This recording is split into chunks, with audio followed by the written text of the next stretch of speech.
This week on the White Knuckle Web Show, we start off with Jason Syens as he prepares for the 2015 season.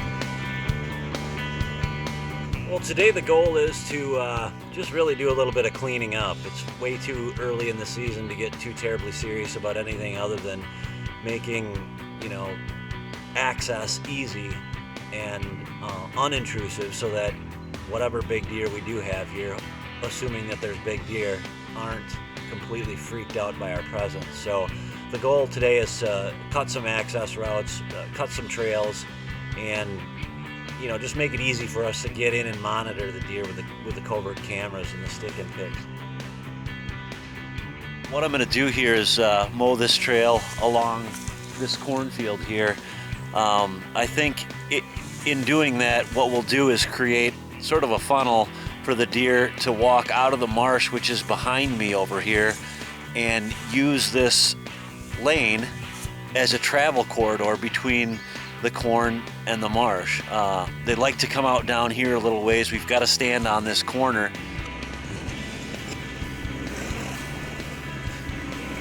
Last year, we threw down some real world wildlife seed, clover and chicory mixed, so we're gonna mow it, and that'll keep the deer coming in here. Well, kind of by design, we made this food plot a few years ago. Mark Boardman from Vortex shot his buck out of here last year. I went in here about a month ago and sprayed it with Roundup to kill it off in the hopes that I'd be able to plant clover about a week later. But it rained for a long time and it's continued to rain. The soil's still pretty wet. So I've elected to just not plant the clover. I'm gonna go ahead and put whatever real world wildlife seed recommends I put in the fall, which I believe is their fall plot mixture. So what I've done here, because everything's so dead and that canary reed grass that had grown in was so thick, I went ahead and decided to burn it. In the spots that don't need it, obviously it's not going to burn, but I think it'll do it a lot of good to get that dead canary reed grass out of here. I'm out here today, a week later than last week when I burned off the food plot, to disassemble this stand that gets used for rifle hunting, which we really don't do a whole lot of anymore. And we're gonna put it over on that food plot. We don't have a great setup on that food plot. We've got a good setup that looks over the pond and the food plot, but this year my goal is to take that thing apart piece by piece and put it up on that food plot so that we've got a really nice place to sit, something that gives us a good amount of concealment and something that we can control our scent a little bit with. We're not going to be out in the open air. It's going to be well insulated. It'll be all dark inside, and it'll be off the ground a little ways. So my hope is that it'll be an easy spot to film out of. It sounds like a great idea on paper, but we'll see what happens when we're done. And with that, it's time for Jason to set out his covert cameras to see what bucks he might be chasing this fall. Coming up next, we're going to conclude Jason and Dave's 2014 bow season. This episode starts now. Is that not the most epic sit in a tree stand? I'm pretty sure it's a yes, it is. Oh my God, he's giant. Shot looked good.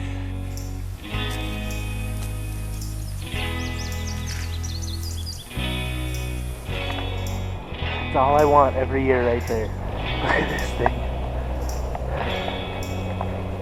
What do you think of that? That is huge. Bam! Perfect. Came right in.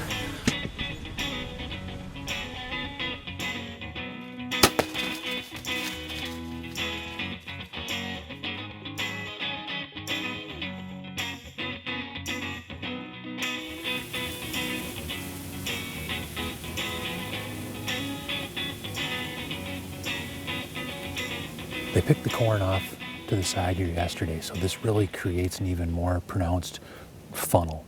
These deer can run this either they come back and forth across the field out to the marsh on the other side, or they can run it north-south and basically connect the property. And we've got them funneled down here, so it's just a matter now of waiting for a big boy to to get up and push on through.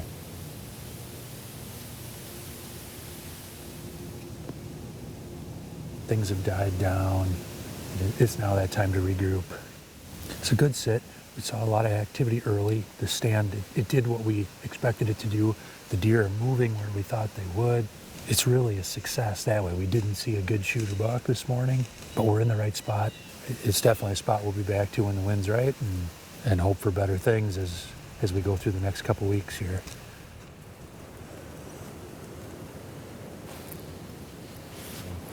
Got a lot of covert pictures in this area of daytime activity.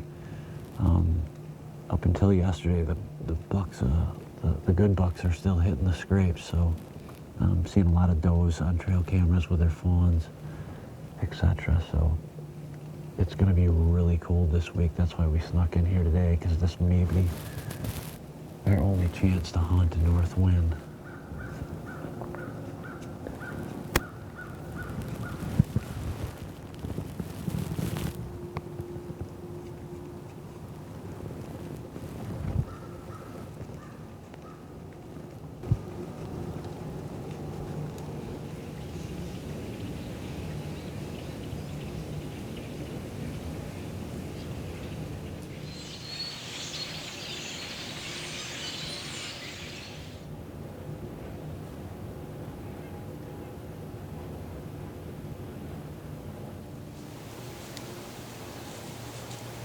It is certainly slowed down, which it's the rut. I mean, that's the grind that everybody speaks of, where either you're swimming in deer or you're going a day without seeing anything.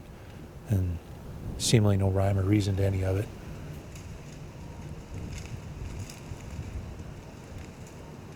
This is a great little pinch point here. There's a couple little hogs backs that come right up this hill. Provided the deer do what they're supposed to do, it should work out perfectly. My farthest shot is about 46 yards. Well, November 11th is quickly coming to a close here. We've seen one buck, little buck. I'm hoping tomorrow brings, with the different weather, brings different luck, because this hasn't been real encouraging. It's finally sunny for the first time in I don't know how many days, a year probably. When we pulled into the land here this morning, the temperature on the car said 19 degrees, so it's going to be cold here for the next few days, but I think I've seen 4 bucks so far, 3 or 4. We just had a little one come right past us here, which is exactly what we want him to do.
Meh.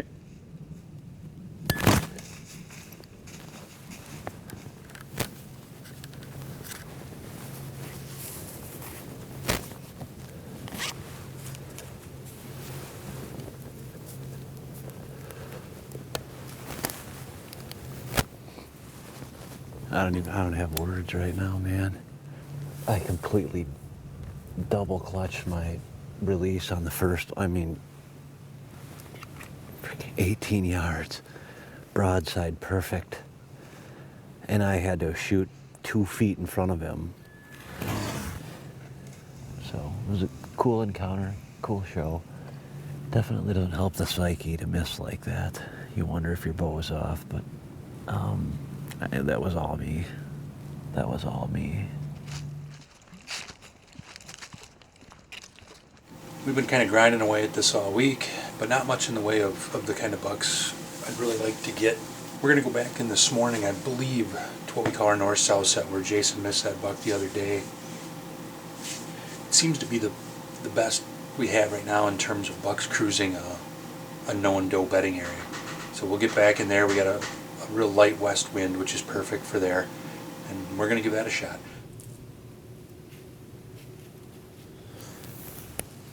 Got summer pictures of him. Yeah.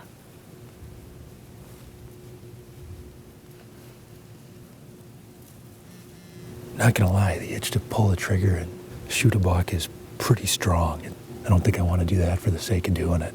Nice deer. He's got some potential if we can get him to survive a year. He's pretty identifiable right now. His beams kind of come up and his twos don't start where you think they would. He's always got a little more sweep. But first time I've seen him on the hoof, so that was pretty cool. That's a plus. At least he's around. Dave and Jason would not put a tag on a buck in 2014. But with only a little over a month until opening day, they're ready for 2015. Be sure to join us next week as Ted Miller has a close encounter with a buck he calls Jawbreaker.